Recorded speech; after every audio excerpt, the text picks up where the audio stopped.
मूर्ति साहब। बोलो भारत माता की, भारत माता की। दोनों मुट्ठी भींच कर, दोनों हाथ उठा के, दोनों हाथ ऊपर उठाएं। बोलो भारत माता की, भारत माता की। धन्यवाद। आज अभी कुछ ही समय में हमारे बीच में हमारे यशस्वी प्रधानमंत्री, इस विश्व के सबसे लोकप्रिय प्रधानमंत्री आदरणीय नरेंद्र मोदी जी हमारे बीच में पधारने वाले हैं। और इसी के साथ हमारे मंच पर हमारे राजस्थान के ऊर्जावान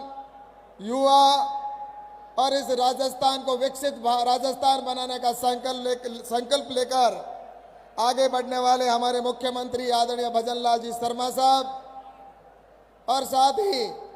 मंच पर उपस्थित हमारे सभी यहाँ पर राजस्थान सरकार के मंत्रीगण, उपस्थित सभी विधायकगण और इसके साथ ही सभी संगठन के पदाधिकारीगण और आज जिन्होंने हमारे साथ अपने परिवार में वापसी की है, ऐसे हमारे पूर्व के सांसद और मेरे बड़े भाई आदरणीय मानवेंद्र सिंह जी जशोल साहब और इसके साथ ही आदरणीय सांगाराम जी पूर्व डीजी साहब और इसके साथ ही तरुण राय कागा जी पूर्व विधायक और आदरणीय ललित के पवार जी जिन्होंने आज ज्वाइनिंग की है, ऐसे सभी मंच पर बैठे सभी अतिथिगण और सामने आए हुए देवतुल्य सभी बाड़मेर और जैसलमेर के मेरी जनता जनार्दन और सभी मेरे उपस्थित यहाँ पर सज्जनों, सभी उपस्थित मातृशक्ति के रूप में माताओं बहनों और मेरे युवा साथी और मीडिया के बंधुओं, आज मैं इस विशाल जन समूह के बीच में खड़ा होकर मैं अपने आप को बहुत ही गौरवान्वित महसूस कर रहा हूं। और निश्चित रूप से आप देख रहे हैं कि प्रधानमंत्री आदरणीय नरेंद्र मोदी जी के नेतृत्व में भारत जिस तरह से आगे बढ़ रहा है, भारत की जिस तरह से तरक्की हो रही है, ये प्रत्येक व्यक्ति अच्छे से जानता है। और मैं आप सबसे कहना चाहता हूं कि ये पश्चिमी राजस्थान, इस राजस्थान के अंदर भी आने वाले समय के अंदर हम राजस्थान को आगे बढ़ाएंगे और इसके साथ ही बाड़मेर जैसलमेर को हम विकसित बाड़मेर जैसलमेर बनाने का संकल्प लेके आगे बढ़ेंगे।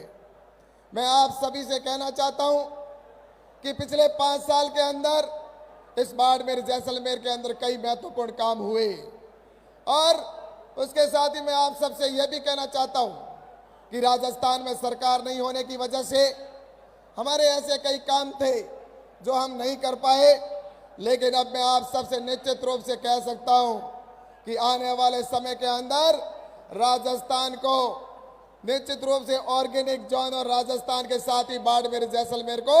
हम ऑर्गेनिक जोन घोषित करेंगे ताकि यहाँ के किसानों का उत्पादन दुनिया के अंदर जाए, ताकि नेचुरल फार्मिंग जो हमारी यहाँ सबसे ज्यादा होती है ताकि हमारे किसानों को अधिक मिल सके। इसी के साथ हमारे यहाँ के युवाओं को रोजगार अधिक मिले, इसके लिए मैं जब पिछली बार विधायक था उस समय हमारी मुख्यमंत्री आदरणीय वसुंधरा राजे जब मुख्यमंत्री थे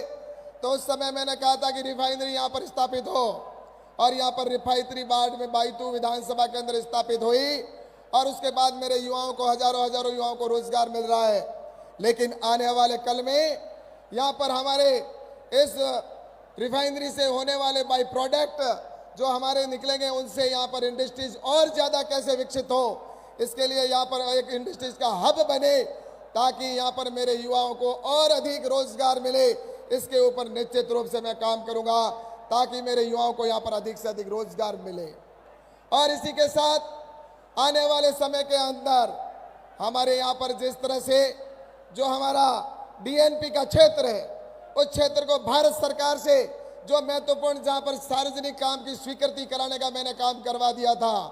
लेकिन उसके बावजूद राजस्थान की सरकार हमारी नहीं होने की वजह से कई सार्वजनिक कामों के अंदर अड़ंगा डाल रही थी। लेकिन अब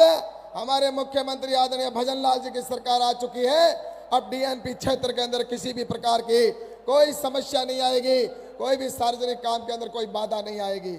और इसी के साथ मैं आप सबसे ये भी कहना चाहता हूं, हमारे जैसलमेर से लेकर और जिस तरह से बाबर तक के लिए बाड़मेर होते हुए एक ट्रेन प्रारंभ होने की बहुत बड़ी डिमांड थी, लेकिन मैं आपको विश्वास के साथ में कहना चाहूंगा कि आने वाले समय में जैसलमेर से ये ट्रेन कैसे पहुंचे इसके ऊपर भी काम किया जाएगा। और इससे के साथ मैं आप सबसे ये भी कहूं कि मेरे प्रवासी भाइयों को, मैं जब पिछली बार गया था बॉम्बे, तब मैंने एक वादा किया था कि मैं बॉम्बे के लिए एक ट्रेन प्रारंभ करेंगे। और वो ट्रेन, मैंने कहा जब मैं दोबारा आऊंगा तो ट्रेन शुरू करवा के आऊंगा, और वो बॉम्बे की ट्रेन शुरू हो चुकी है। और अब उसको नियमित 7 दिन कैसे ट्रेन बॉम्बे के लिए चले, इसके ऊपर निश्चित रूप से काम किया जाएगा, ताकि बॉम्बे के और अहमदाबाद के आने वाले हमारे प्रवासी भाइयों की सुविधा हो सके। और इसी के साथ में आपको यह भी बताना चाहता हूं कि हमारे किसान भाइयों के लिए सबसे महत्वपूर्ण होता है पानी। और पानी की बात अगर मैं करता हूं तो मैं आप सबको बताना चाहता हूं कि ये रेगिस्तान का क्षेत्र है। यहाँ पर मैं जब विधायक था बाईतू के अंदर, विधायक होने से पहले मैंने कहा था कि निश्चित रूप से बाईतू के क्षेत्र के अंदर पानी, मीठा पानी हर पंचायत में पहुंचाएंगे, और वो पहुंचाने का काम किया था। और अब आने वाले समय में नर्मदा का पानी और इंदिरा गांधी का नहर का पानी, हमारे मुख्यमंत्री जी ने, आदरणीय भजन लाल जी ने कहा है कि वो भी जिस तरह से वहां पर कच्ची नहर का पानी, जो कच्ची नहर थी उसकी वजह से पानी नीचे रह रहा था, और अब उसका पैसा राजस्थान की सरकार ने, भजन लाल जी ने स्वीकृत कर दिया है। अब पानी की ऊंचाई और ज्यादा बढ़ेगी तो इसका पानी आगे आएगा सिंचाई के लिए भी, और प्रत्येक घर के अंदर नल से मीठा पानी जल से पहुंचे, इसका निश्चित रूप से काम किया जाएगा। ये मैं आप सबको कहना चाहता हूं। आने वाले समय के अंदर हमारा बाड़मेर, जैसलमेर के अंदर केंद्र सरकार की योजनाएं वो निश्चित रूप से पहुंचेगी, लेकिन राजस्थान के अंदर अब डबल इंजन की जो सरकार बनी है, इस डबल इंजन की सरकार की वजह से मैं निश्चित रूप से कह सकता हूं कि इस राजस्थान का विकास होगा, हमारे यहाँ के राजस्थान के साथ बाड़मेर, जैसलमेर का विकास होगा। हम निश्चित रूप से ये कह सकते हैं कि आने वाले समय के अंदर मेरा देश आगे बढ़े। आज प्रधानमंत्री आदरणीय नरेंद्र मोदी जी के नेतृत्व के अंदर जिस तरह से काम हुए हैं, मैं आप सभी से कहना चाहता हूं कि राजस्थान के अंदर और इस देश के अंदर आज देखा जाए तो जहां इस रेगिस्तान के दौरों के अंदर कभी सड़कें नहीं हुआ करती थी, हम सड़कों के अभाव में गाड़ियों के एक्सल टूट जाया करते थे, आज उसी सड़क के ऊपर ये वंदे भारत की ट्रेन, वंदे भारत जैसी ट्रेनें जिस तरह से राजस्थान में हुई है, लेकिन आज इस हाईवे बनाए गए, एक्सप्रेसवे जो बना है, एक्सप्रेसवे के साथ में भारतमाला की सड़कें बनी हैं इस यहाँ पर, और जहाँ कभी गाड़ी फंस जाती थी, आज उसी सड़क के ऊपर फाइटर प्लेन आकर उतरता है। ये हम सब के लिए एक बहुत ही गौरव का विषय कि कभी हम चलने में भी परेशान होती थी, आज प्रधानमंत्री जी के नेतृत्व में सड़कें बनी हैं, और सड़कों के जो जाल बिछाए गए, हाईवे भी बने। और हाईवे की बात करता हूं तो मैं आपको बताऊं कि जयपुर से पाली होते हुए इस हाईवे को जोड़ने का काम किया जाएगा आने वाले कल में। और इसी के साथ बाड़मेर से लेकर और जोधपुर तक 4 लाइन का सड़क कैसे बने, इसके ऊपर भी निश्चित रूप से 4 लाइन की सड़क बनेगी, ये भी मैं आपको बताना चाहता हूं। इस प्रकार से नरेंद्र मोदी जी के नेतृत्व में पूरे देश के अंदर जो काम हुए हैं, मैं तो बस आप सबसे कहना चाहता हूं कि आज हमारा देश निश्चित रूप से उस जगह पर पहुंचा है। आज हमारा देश अर्थव्यवस्था के अंदर भी जहां 10वें स्थान से था, आज 5वें स्थान पर पहुंचा है। आज ये निश्चित रूप से इंगित करता है कि हम आने वाले समय के अंदर इस देश के अंदर हमारे देश को और ताकतवर बनाएंगे। देश दुनिया का बड़ी तीसरी शक्ति, और 2047 तक हम भारत को पहले 1 नंबर पर ले जाने का काम अर्थव्यवस्था में करेंगे।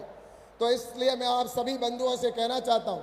कि आप इतनी बड़ी संख्या में यहाँ पर मुझे आशीर्वाद देने के लिए आए हो, तो मैं आपको विश्वास दिलाना चाहता हूँ कि आने वाले समय के अंदर जो काम इस राजस्थान की सरकार ने अटकाए लटकाए थे, जो भ्रष्टाचार में डूबी हुई ये सरकार थी, जिसने यहाँ पर इतने घोटाले किए थे, पेपर लीक से लेकर जो मेरे युवाओं के साथ में धोखा हुआ था, अब राजस्थान में भजन लाल जी के नेतृत्व में सरकार ऐसी शानदार जो आगे जाके काम करने वाली है। निश्चित रूप से हम इस प्रदेश को विकसित प्रदेश बनाएंगे। आने वाले समय में हमारे देश को हम और ताकतवर बनाएंगे। बस मैं आप सभी से निवेदन करता हूं कि आप मुझे सभी आशीर्वाद देने के लिए इतने पधारे, इसके लिए आप सभी को मैं बहुत बहुत धन्यवाद देते हुए अपनी बात को समाप्त करता हूं। अभी हमारे प्रधानमंत्री आदरणीय नरेंद्र मोदी जी पधार चुके हैं, तो मैं प्रधानमंत्री जी का स्वागत करते हुए और हमारे शीर्ष नेतृत्व को स्वागत करते हुए अपनी बात को खत्म करता हूं। आप सभी देवतुल्य जनता का बहुत बहुत आभार, बहुत बहुत धन्यवाद। जय हिंद, जय भारत।